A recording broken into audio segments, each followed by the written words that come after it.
It's great to be here. Thanks to the Danish Institute for inviting me.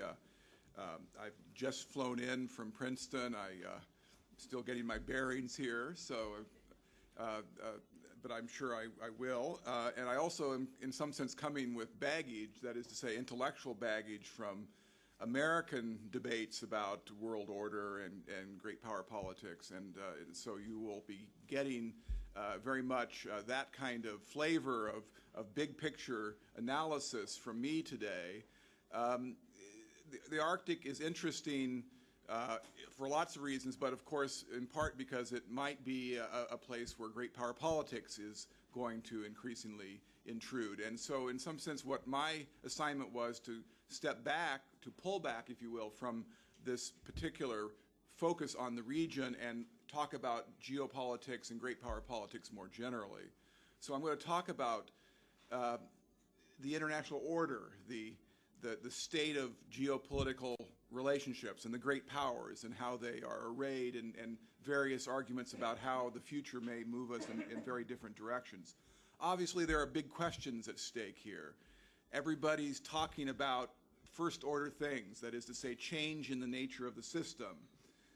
We're asking questions about the shape of the coming order, a sense of a transition that we are in from an old order to a new order, grand happenings. We're asking questions about security environments and how those environments are changing, not just after the Cold War, but after 9/11 and after lots of other shifts that are occurring in the background.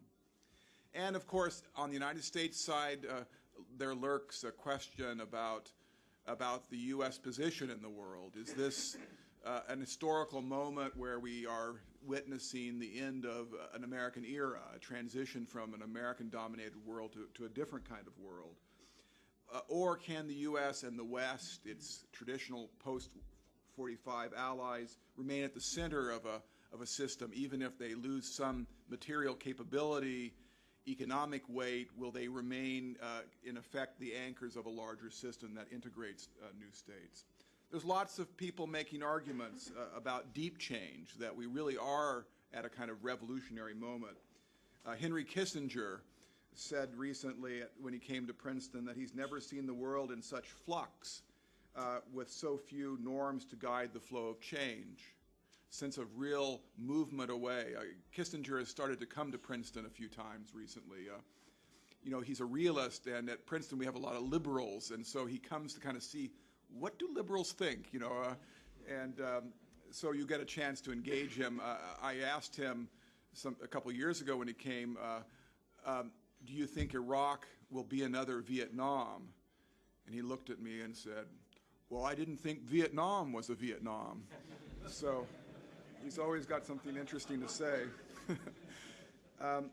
But he has an argument about change. The National Intelligence Council, which is an important body of thinking in the government that draws on scholars and the intelligence community, has a volume that just came out last year called Global Trends 2025, and their thesis is that we are in the midst of a movement from unipolarity to multipolarity. That's the master trend. A diffusion of power, for sure, away from the West to the East. The rise, perhaps, of new poles, which is to say, polarity mutating, and perhaps balancing, or a kind of competition that would inevitably flow from poles that are competing in other ways. Others make big arguments in a different direction. There are those who are arguing that we are, and this is relevant to today, a kind of at a point where we're seeing a new divide between autocratic and democratic states. Robert Kagan, who's been long my debate partner in a way, arguing recently that Russia and China represent a new type of great power, a part of return to the old, but an authoritarian model. The autocratic revival. These autocratic states, China, Russia, several others as well, less powerful, are not like the old autocratic states of the 20th century that failed either in war or otherwise, but are more adaptive and resilient. They are very much in the capitalist world system. They've learned, whether it's sovereign wealth funds, trading strategies, resources, they are clearly in the system, but they're only partially, and they're like the old autocratic authoritarian states in that they're ultimately hostile to liberal ways of doing global business.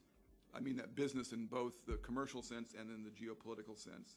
So Kagan sees a world of divided states, an autocratic camp, a democratic camp. He then goes on to say, well, it's going to, in the long term, maybe these autocratic states will evolve, but the long term is not the way you base strategy, so you really need to kind of gird up your loins and develop a league of democracies and develop a democratic camp that can develop legitimacy and authority to do things in the world amidst the veto actions of Russia and China. Others see China more directly as the phenomenon to study, that China is on its way to be, of course, the great superpower. This is what we're, in some sense, in America, obsessed with. Martin Jacques has recently written a book giving a very dramatic version of this, a book entitled When China Rules the World. The presumption is there in the title. China will be the next hegemon. It will be built around anti-liberal ideas. And the world will have, in effect, two pathways to modernity, a liberal pathway and then this, whatever it is, it's evolving, it will be a Sino pathway that will be very different. Many of these thinkers, Kagan and others, argue that there are other extenuating circumstances that are reinforcing this divide, two in particular. One is history, Russia and China. China, 100 years of humiliation. Russia, more recent humiliation. The end of the Cold War left a kind of status deficit, and of course the settlement of the Cold War wasn't quite what the vision was as Reagan and Gorbachev had depicted it in those critical years. The other extenuating circumstance are resources and energy, like the topic today, that will aggravate and provide catalysts for the underlying conflict between these types of models of modernity. So there's a lot of conflict in our future. I want today to take issue broadly with those depictions of the future, skeptical about them, particularly about the kind of deep divide that might be emerging between the great powers.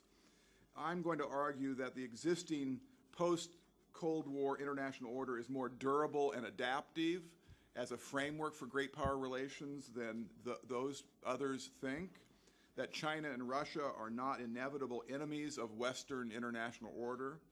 Or to put it most sharply, my argument is that the pathway to the future still runs through institutions and relationships created over the last 50 years. The U.S. position will decline. Unipolarity will not last forever, but I think it's going to last longer than a lot of people think for reasons we can discuss. But it will give way, it will yield, a new world beckons. Something's going to replace this Western American-centered system. A more concert-based great power system, I think, is the most likely and the most desirable one. This is all true. But we are not returning to a multipolar balancing system where we then have to evoke images of the 19th century or the Cold War. In the decades ahead, I want to argue the U.S. and Europe and the other great powers will have more, not less, reasons to cooperate. So I want to start talking about the old order, talk about forces of change, talk about the deep security shifts that are scrambling the system, and then kind of come back and suggest why this innocent American thinks that we can keep the system together, a one world order where great powers are more or less working in tandem. The old order. If this is the order that's giving way, what is the old order that's giving way? I would argue that we still live in, although it's evolving, an order that came out of the 1940s, the post-World War II Western-led order. It's an order with very clear characteristics. It's organized around open trade, multilateral institutions, cooperative security, alliances, forms of ongoing permanent institutional mechanisms for regulating the world economy, Democratic solidarity, yes, it began as a Western system, an Atlantic system, although it has expanded outward.